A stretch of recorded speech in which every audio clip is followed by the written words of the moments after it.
December 8th, 1941, 0900 hours, Pearl Harbor, Hawaii.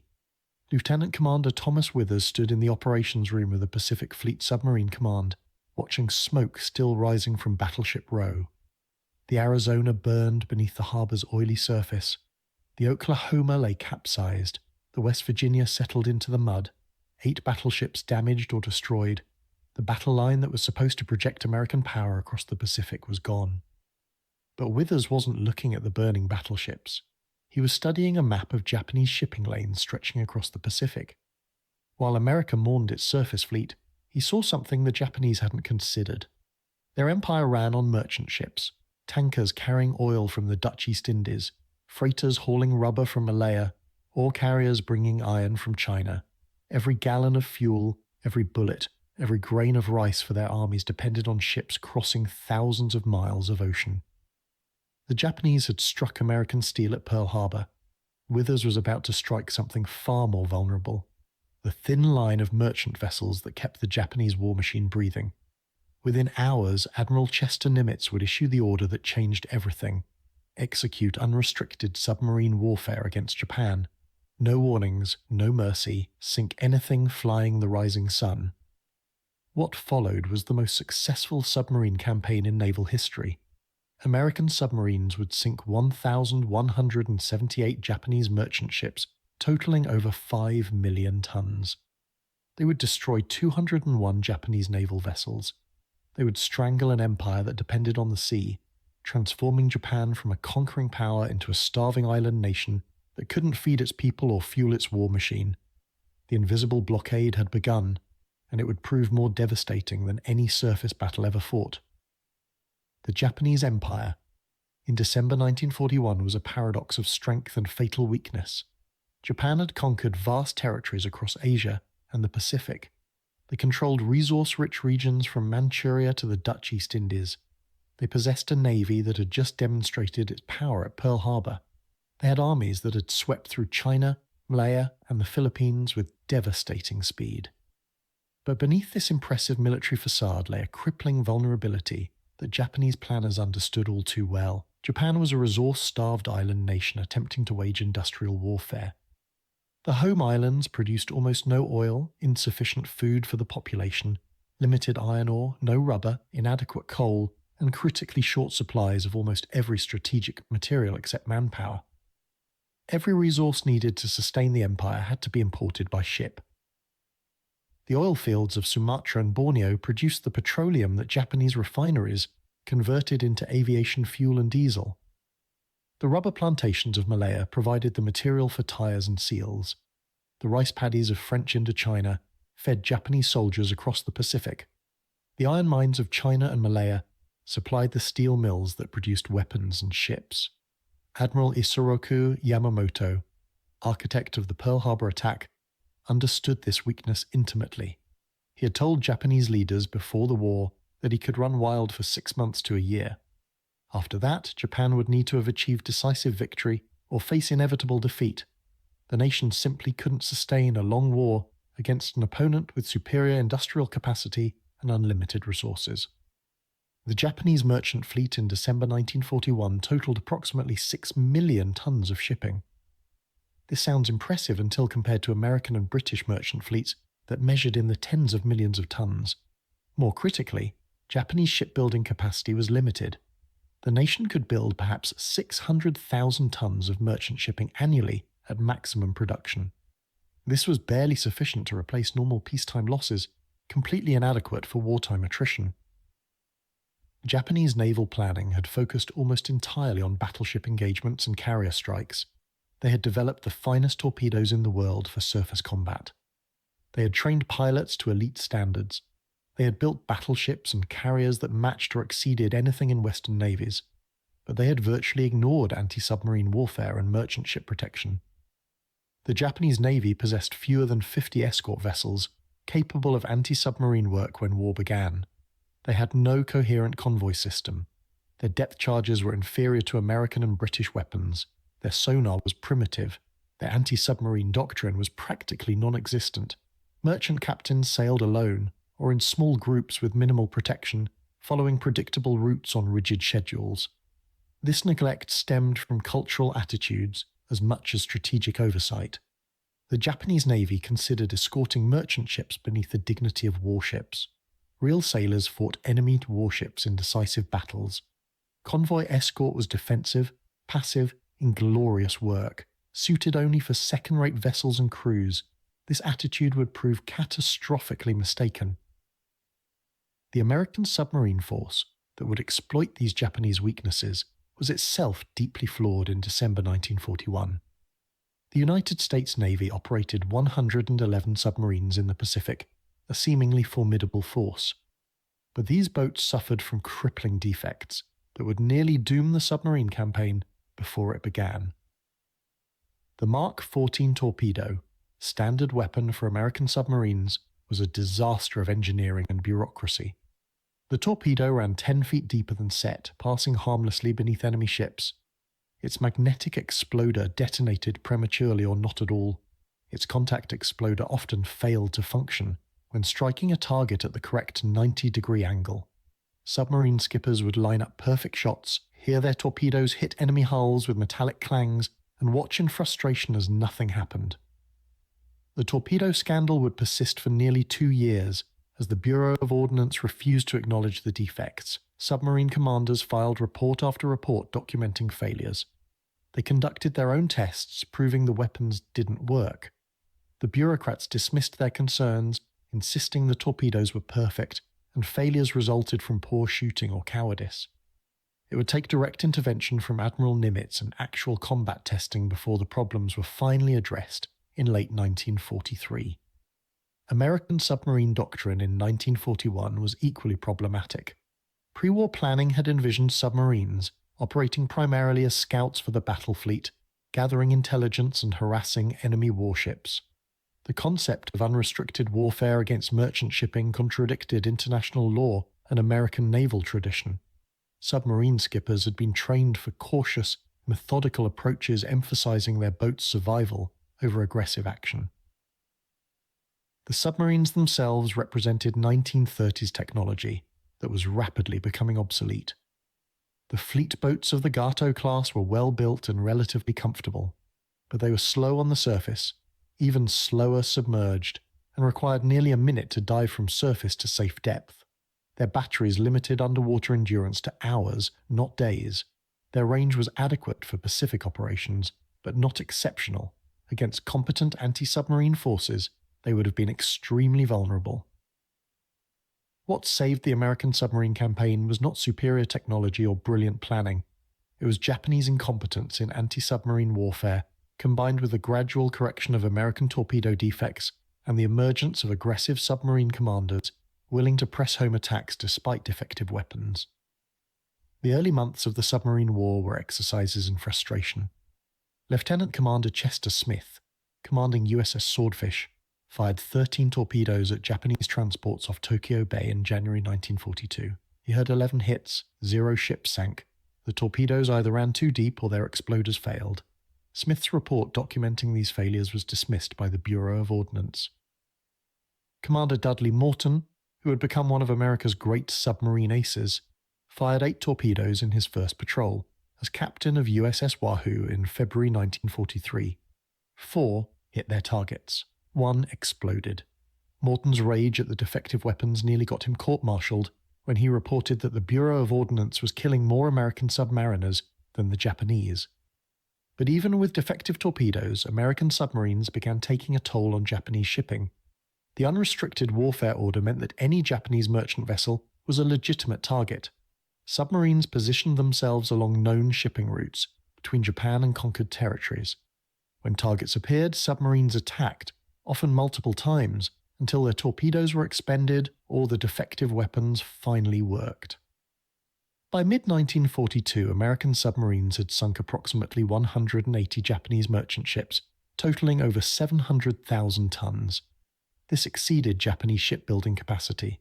The empire was beginning to lose the tonnage war. Japanese military planners noticed the losses but initially dismissed them as acceptable. They had captured enormous quantities of shipping in conquered ports. They believed they could sustain operations despite attrition. The Battle of Midway, in June 1942 changed the strategic equation dramatically. Japan's loss of 4 fleet carriers shifted the naval balance in the Central Pacific. More importantly for the submarine campaign, Midway forced Japan to commit to defensive operations. The empire could no longer expand freely. It had to protect what it had conquered while simultaneously supporting military operations across vast distances. This meant more ships sailing more routes, carrying more critical supplies, and every ship that sailed was vulnerable to submarine attack. The invisible blockade was tightening even as Japanese leaders refused to acknowledge the threat. By late 1942, the cumulative impact of submarine warfare was becoming visible in Japanese logistics. Fuel oil imports had declined by 15%, despite the capture of oil fields in the Dutch East Indies. Food imports were down 20%. Iron ore shipments had decreased significantly. These shortages didn't yet threaten Japan's war effort, but the trend was ominous. The Japanese response was entirely inadequate. Instead of implementing convoys and building escort vessels, the Navy reassigned a handful of destroyers to escort duties while maintaining focus on offensive operations. Instead of developing better anti-submarine weapons and tactics, they relied on depth charges that were too light to seriously damage submarines at typical combat depths. Instead of training specialized anti-submarine crews, they assigned escort duties to whoever was available. This negligence reflected the fundamental misunderstanding of modern war that would doom Japan. They were fighting a war of attrition with insufficient resources and no realistic plan for protecting their supply lines. American submarines were about to make them pay for that mistake in blood and tonnage. The transformation of the American submarine campaign began in earnest in 1943 when 3 critical changes converged. First, the torpedo problems were finally being addressed. Admiral Nimitz, furious at the continued failures, ordered independent testing that confirmed everything submarine commanders had been reporting. The Bureau of Ordnance was forced to fix the depth control, the magnetic exploder was deactivated, and the contact exploder was redesigned. By late 1943, American torpedoes actually worked. Second, a new generation of submarine commanders was taking over boats. Men like Dudley Morton, Richard O'Kane, Sam Dealey, and Eugene Fluckey brought aggressive tactics that maximized their boats' offensive potential. They hunted closer to Japanese ports. They penetrated defended harbors. They stayed on the surface to use superior speed unless forced under by aircraft or escorts. They fired multiple torpedoes at single targets to ensure hits. Most importantly, they pressed home attacks despite danger. Third, American intelligence was providing unprecedented targeting information. Codebreakers reading Japanese naval messages knew when ships would sail, what routes they would follow, and what cargoes they carried. Submarines could be positioned along shipping lanes with near certainty of finding targets. The fog of war that normally obscures naval operations had been partially lifted for American submariners. The results were devastating. In 1943, American submarines sank 335 Japanese merchant ships, totaling 1,500,000 tons. Japanese shipbuilding managed only 769,000 tons of new construction. The empire lost twice as much tonnage as it built. The deficit was being made up by reducing non-essential shipping, cutting rations, and using captured vessels. But these were temporary expedients. The math was inexorable. Japan was losing the tonnage war decisively. The human stories behind these statistics revealed the brutal reality of submarine warfare. USS Wahoo under Dudley Morton epitomized the aggressive new American tactics.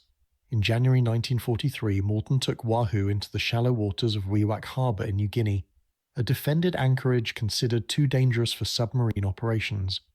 He sank a destroyer and 4 transports, then fought his way back out through anti-submarine forces, firing his last torpedoes at pursuers. Morton's patrol report reflected the new American attitude. He wrote that Wahoo's mission was to sink enemy ships, not to survive patrols. If the boat was lost while destroying Japanese shipping, that was an acceptable trade. This aggressive mindset, combined with working torpedoes, transformed American submarines from frustrated hunters into deadly killers. The USS Tang under Richard O'Kane, Morton's former executive officer, became the most successful American submarine of the war. O'Kane developed tactics that minimized time between target acquisition and torpedo firing. He attacked from close range, often inside 1,000 yards, where torpedo failures were less likely and hits were certain. He made multiple attacks during single patrols, expending all torpedoes before returning to base. In 5 patrols, Tang sank 33 ships totaling over 100,000 tons. The Japanese response to increasing submarine attacks revealed organizational paralysis. The Navy finally began implementing convoy systems in late 1943, but the escorts were inadequate and tactics were poor. Merchant ships sailed in loose formations without zigzagging. Escorts lacked sufficient speed to effectively hunt submarines. Depth charge attacks were executed poorly, often dropping charges well away from submarine positions.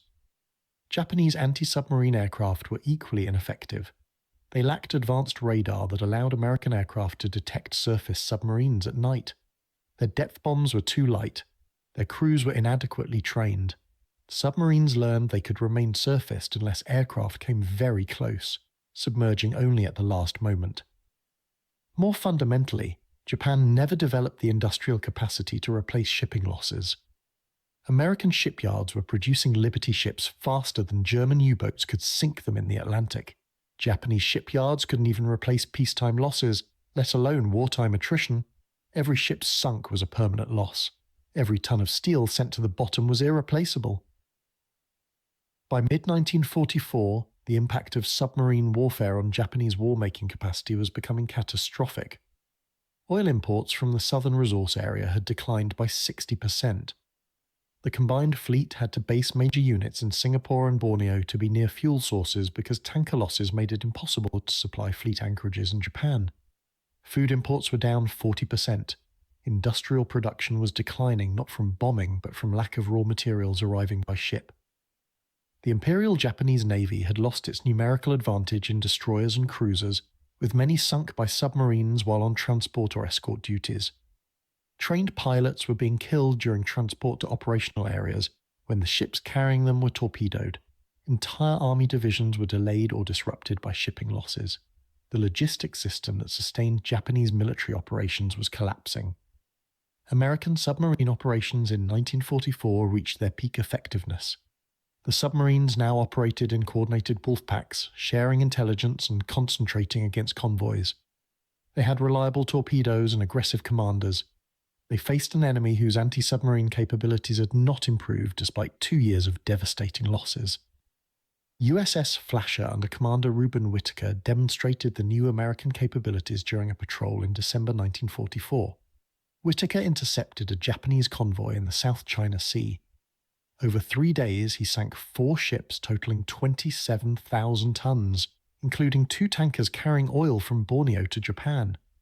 The escorts never came close to effective counterattack. Flasher escaped undamaged. The statistics for 1944 told the story of an empire being strangled. American submarines sank 603 merchant ships totaling 2,700,000 tons. Japan built 1,699,000 tons of new shipping, its maximum production. The deficit of 1 million tons represented shipping capacity that simply vanished from Japanese logistics calculations. Routes were abandoned, garrisons were isolated, raw materials stayed at the source because ships didn't exist to transport them. The human cost on Japanese merchant crews was appalling. Merchant sailors died at rates exceeding combat infantry. Ships sailed without adequate escorts, without air cover, often without even working radios. When torpedoes struck, survival was unlikely. Many ships carried troops or prisoners of war in addition to cargo. The death toll from submarine attacks numbered in the tens of thousands. Yet Japanese authorities never implemented effective countermeasures. They never built enough escorts. They never developed tactics that could defeat American submarines. They never allocated sufficient resources to protecting merchant shipping. The Navy remained focused on battleship engagements and carrier battles, even as the merchant fleet died and the empire slowly starved. The final phase of the submarine campaign began in early 1945 with Operation Starvation, the aerial mining of Japanese home waters. B-29 superfortresses flying from the Mariana Islands dropped thousands of magnetic and acoustic mines in the Shimonoseki Strait, the inland sea, and the approaches to major Japanese ports. These mines, laid at night with precision that Japanese minesweepers couldn't counter, rendered large areas of Japanese waters impassable. The mining campaign complemented submarine operations perfectly. Submarines sank ships at sea, mines destroyed ships in coastal waters and blocked ports. Between the two threats, Japanese shipping was paralyzed. Ships that survived submarine attacks offshore were blown apart by mines in supposedly safe waters. The psychological impact on merchant crews was devastating. Nowhere was safe. Death waited in open ocean and harbour approaches alike. The tonnage statistics for early 1945 revealed complete Japanese logistics collapse. In March 1945, American submarines and mines sank over 320,000 tons of Japanese shipping. Japan's merchant fleet, which had numbered 6 million tons in 1941, had been reduced to less than 2 million tons. Much of that remaining tonnage was trapped in ports by mines or lacked fuel to operate. Oil imports ceased almost completely. The industrial oil supplies Japan had accumulated in 1944 were exhausted. The combined fleet, including the battleship Yamato, had to sortie on one-way missions because fuel for return trips didn't exist. Aircraft sat grounded because aviation fuel couldn't be transported from refineries to airfields. Training of replacement pilots stopped because fuel for training flights was unavailable. Food imports fell to levels that created actual starvation in Japanese cities. The rice ration was cut repeatedly, malnutrition became widespread, industrial workers couldn't maintain productivity on inadequate diets. School children were mobilized to work in fields because agricultural labor couldn't be transported to where it was needed. The Japanese population was literally going hungry because ships that should have carried food had been sunk. Industrial production collapsed not from bombing but from lack of raw materials. Steel mills had no ore, chemical plants had no feedstocks, factories had no coal for power generation. The machines existed, the workers existed. The materials didn't exist because the ships that should have carried them were on the bottom of the Pacific. The Japanese Navy by April 1945 had effectively ceased to exist as a fighting force. Fuel shortages immobilized most surviving warships. The few vessels that could sail had no reliable resupply. Trained crews were unavailable because transport ships carrying replacements had been sunk. Naval bases couldn't be supplied with ammunition, food, or spare parts because merchant ships didn't exist in sufficient numbers. The final statistics of the American submarine campaign exceeded even optimistic pre-war projections. American submarines sank 1,178 Japanese merchant ships, totaling 5,053,491 tons. They sank 201 Japanese naval vessels, including 1 battleship, 8 aircraft carriers, and 11 cruisers. They accomplished this at the cost of 52 submarines lost, approximately 1 submarine for every 23 enemy ships sunk. The contrast with the German U-boat campaign in the Atlantic was stark. German submarines sank more Allied shipping in absolute tonnage, but faced an opponent who could replace losses through massive shipbuilding programs. American submarines faced an enemy who couldn't replace even peacetime losses. Every ship sunk was a permanent subtraction from Japanese capability.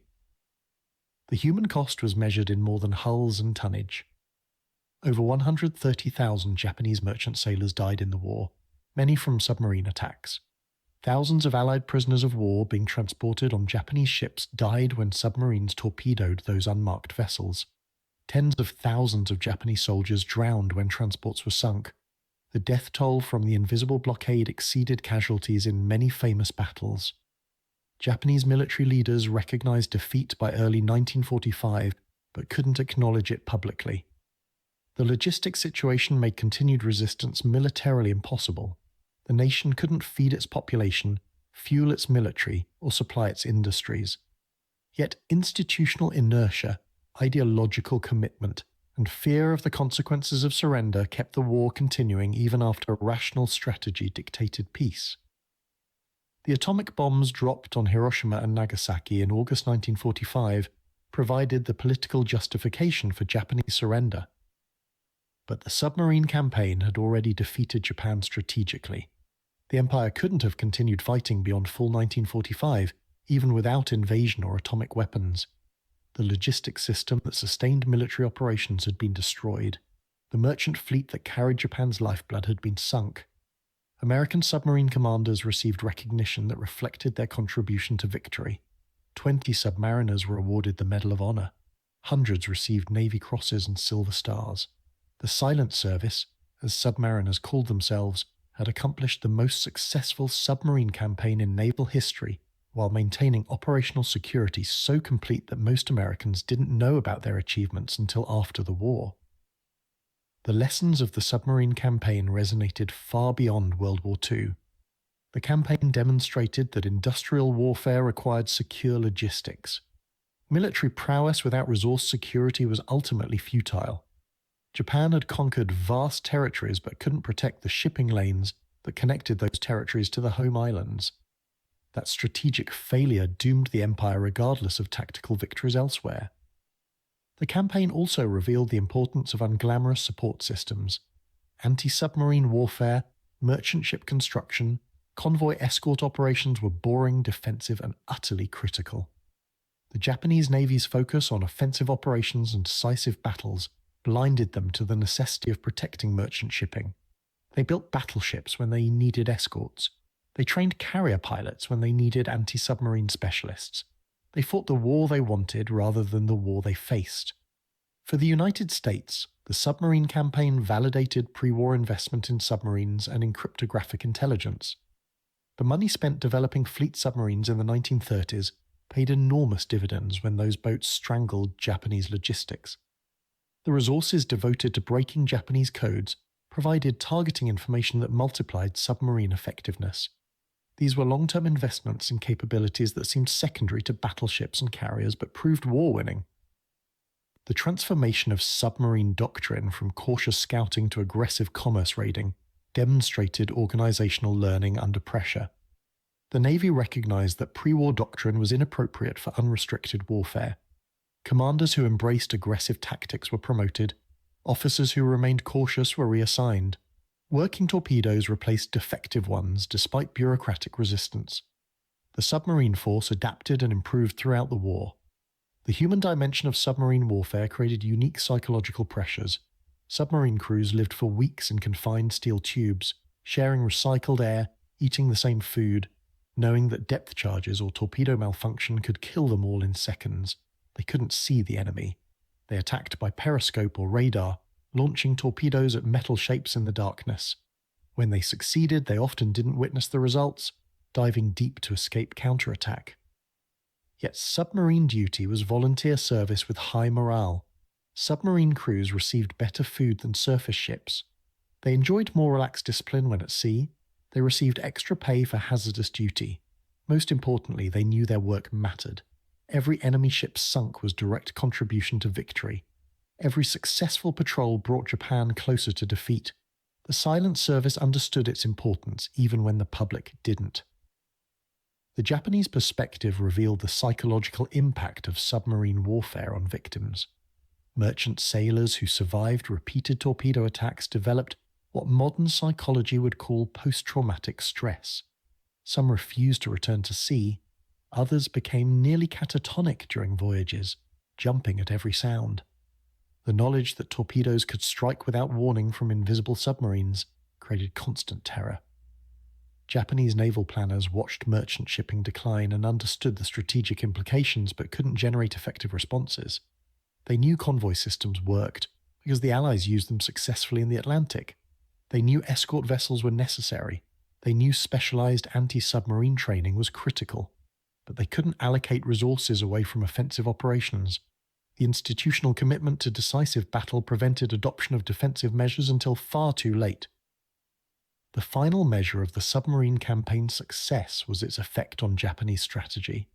By 1945, Japan couldn't conduct offensive operations because logistics didn't exist to support them. The Philippines couldn't be reinforced.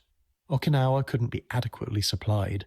The home islands couldn't be properly defended because resources for defense remained in China, Manchuria, and Southeast Asia, with no shipping available to transport them. The American invasion of Japan, scheduled for November 1945, would have faced a defending force that was already strategically defeated. Japanese units would have fought with courage and determination. But they would have fought with inadequate ammunition, insufficient food, minimal fuel, and no prospect of resupply. The logistics victory won by submarines made eventual Allied victory certain regardless of how long the fighting continued. In the final accounting, the submarine campaign against Japanese merchant shipping stands as one of the most strategically important campaigns of World War II. It didn't generate headlines like carrier battles or amphibious invasions. It didn't produce heroes celebrated in newspapers. It operated in silence beneath the waves, invisible to everyone except victims and practitioners. But the invisible blockade strangled an empire more effectively than any surface fleet could have done. It demonstrated that modern industrial war runs on logistics. It proved that the side which cannot protect its supply lines cannot win regardless of battlefield victories. It showed that patience, persistence, and pressure applied at vulnerable points defeats even determined opponents. The submarines that slipped beneath Pacific waves in December 1941 began a campaign that ended with Japan's surrender in August 1945. They sank 5 million tons of merchant shipping. They destroyed 201 warships. They strangled the logistics system that sustained Japanese military operations. They accomplished what battleships and carriers alone could never have achieved. They won the invisible war that made all other victories possible. The silent service had spoken with torpedoes and mines, and Japan had no answer to that quiet devastation.